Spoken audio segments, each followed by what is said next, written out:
Well, hello, everybody. Welcome to the very first episode of the Field Show. I'm your host, Jason Fields. And today we're going to get into it. We're going to get into some sports talk radio. We're going to start with the Ranger game last night. The Rangers had two games this weekend. They played both Ottawa and Columbus. Big games, of course, considering where they were in the standings. All three of those teams right around those two wild card positions going for a playoff berth in what's considered to be a pretty open Eastern Conference. The Eastern Conference this year has been kind of wacky. You see a Washington team that last year wasn't at the top, was actually in the position the Rangers are in this year, where they were towards the middle of the pack, just barely snuck in, got swept.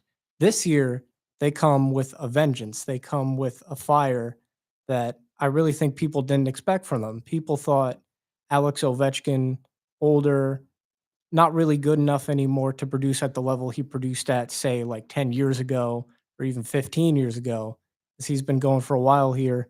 He's still showing that he's one of the best players in the league. He can be the top player on the top team in the Eastern Conference. So he's been really good, but not to get sidetracked here. The Rangers, Ottawa, and Columbus all fighting for a playoff spot this year. And they had two important games as the Rangers played Ottawa on Saturday, Columbus on Sunday. They went to Ottawa to start off, lost 3-4. And what you see in that game, and then the Columbus one where they lost 7-3, the big problem for them was easily defense. I was watching both the Ottawa game and the Columbus game. One of the big problems for them, defense. That was what stood out to me. You look at the moves they made on defense. Obviously, you have Adam Fox, one of the top defensemen in the league, probably in the top 5 every year for the Norris voting. This year, he's disappointed me. He's disappointed me in that, yes, I know he's great offensively, but defensively, we need him to be a great two-way guy. Yes, you can produce offense, but the Rangers can score. They scored 3 goals, I should say, in each of their 2 games. They scored 6 goals total. The problem was way too many open shots in front of the net. I would criticize Quick and Shesterkin for having bad games, but I just think they had too many open shots in front of the net that really they didn't have a chance on. I mean, when you're letting a guy, and in the Columbus game, I remember Matthew Olivier, who's basically a guy who's out there to fight, just got paid because he punches people in the face.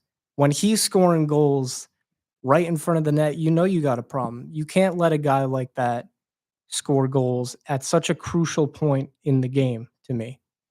And it's just a problem. Adam Fantilli in the Columbus game had a hat trick, of course. When you're letting a guy like that, and look, he's a great player. He's going to be, I think, a superstar in this league. He was drafted high. He's playing really well since he got into the top of the lineup. He's been a really great player for them. But when you're letting a guy like that in a crucial game that has kind of a playoff atmosphere, if you win, you're now in the playoffs as the standings are right now. You lose now both of those games. You only get 1 point out of those 2 games. Now you're behind Ottawa. Now you're having to catch up with Columbus. You're having to catch up with Ottawa. You're still in a spot where there's teams like, the Islanders and Pittsburgh and Philadelphia who are trying to chase you, and they're not too far behind you. They feel like they can pass you. So with these 2 games, these are 2 really bad losses for the New York Rangers. And honestly, if they miss the playoffs, I think there's going to be a change. I wouldn't say at the top, but I do think the coach might be out. Even though he's only been there for 2 years, his first year was very successful. We saw with the coach before. He was fired after 2 years too, and he made the playoffs both years, made it to the conference finals in his first year. But the Rangers, they're in New York. New York fans don't put up with losing, especially when you're spending as much money as you are to go to games. Everybody on the team's gotten paid. Lafreniere got paid this year. Zibanejad got paid a while ago. Shesterkin got paid. When you're spending all this money on these guys, you have to perform at a level that you did last year. I would think at least with all the money that you're spending on these guys. So not good for the Rangers. The other big news in hockey, though, was Mikko Rantanen. After just about 2 months ago getting traded to the Carolina Hurricanes, he's back on the move again. This time he's going to the Dallas Stars. Just my quick thoughts on the move. I would say that Mikko Rantanen is a great player, but he had a very bad month in Carolina, and it was just not a fit. And I think for him personally, that's why he didn't want to stay. I think he said to Carolina, "Look, I understand you're offering me all this money. I bet Carolina, the rumor is that they were offering the same amount he got in Dallas, but I think really for him, he probably just decided that it just wasn't a good fit for him personally. And while I can respect that, the guy I really blame for all is the GM of the Carolina Hurricanes. Because if you're going to make this big trade, you're going to give up these pieces for a superstar. You need to have the confirmation in my mind he's going to resign there. We've seen guys get traded somewhere and then immediately sign an extension. I understand there's the whole jarring, aspect of being traded for guys you're moving, and I want to have sympathy with that on the human level. But on the other hand, we've seen guys before get traded and then immediately sign extensions. So I'm not trading for a guy unless I'm fine with him being a rental who would leave in the offseason, or I'm okay with him, or I know that he's going to re-sign a deal. So if I'm the Carolina Hurricanes GM, I do think you got a good return. They got Stankoven in the deal, who's a good young player. He's very small.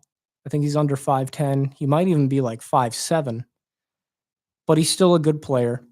Not a very physical one, of course, with his size, but he'll still make a difference. You got picks. You can flip those. I don't think they would keep them based on where they are, but you can flip those maybe for more players.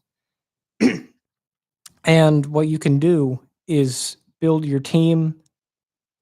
You can build it, but you just can't build it with a star like Rantanen, because he is someone that, even though he didn't really fit in Carolina, I just think you have to make it work. You had to have that extension, and by not having that extension, you really screwed yourself. As for Dallas, they did get an extension done with Rantanen. It's 8 years. It's $12 million. It's a great deal for them. Even though they traded picks and Stankoven is a good young player, you get a superstar. You vault yourself now to the point where you're now the favorites to win it all. And I think they've got a great team. Even though Hintz is out, I think Heiskanen's out too.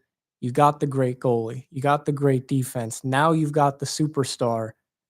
You're really feeling like the team that you've been the runner-up the past 2 years in the West.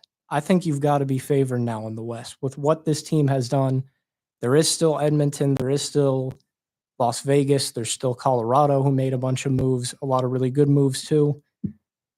But I would look at the Dallas Stars right now as the favorite to come out of the West with everything that they've done, mainly trading for Rantanen. But anyways, quick show, just a little bit of a rapid react. That's going to end it for me here. Again, I'm Jason Fields. Thank you for tuning into the Field Show. We'll see you guys later. Peace.